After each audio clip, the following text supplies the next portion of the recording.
Longtemps présenté comme le plus beau métier du monde, le journalisme au Cameroun s'exerce pourtant dans des conditions parfois regrettables. Ce métier tant respecté et vanté ailleurs tend à se présenter comme étant une affaire de clochard au Cameroun. Et ce ne sont pas des illustrations qui manquent pour le démontrer. Dans la majorité de ce qui tient lieu d'organes de presse, ils sont nombreux ces journalistes qui exercent sans salaire. Quand bien même il existe, il est atrocement bas ou alors lamentablement épisodique. Qui ignore qu'au Cameroun, la plupart des journalistes n'ont aucune sécurité sociale, n'étant pas affiliés à la Caisse nationale de prévoyance sociale. C'est la preuve de ce que bon nombre de patrons de presse au Cameroun, à défaut d'être de vulgaires bandits, ils se comportent tout de même comme de redoutables voyous.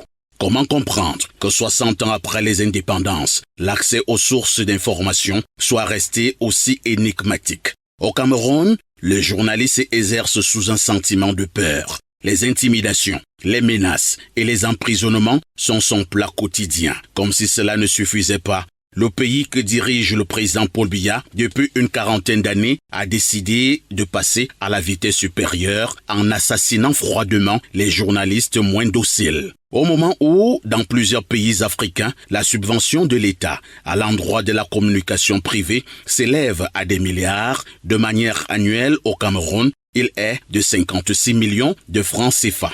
Et c'est en ce moment que n'importe quel être humain légèrement lucide se posera la question, oui, la lancinante question de savoir ce que fait l'ordre gouvernant. Eh bien, cet ordre a décidé de mettre sur pied un Conseil national de la communication. Véritable conseil de la répression au détriment de la sensibilisation. Toujours dans le même ordre d'idées, l'on a décidé de la signature de la convention collective des journalistes avec zéro application sur le terrain. Et comment ne pas évoquer la fameuse carte de presse, censée pourtant offrir un certain nombre de facilités, mais qui au finish n'est pas loin d'être un machin.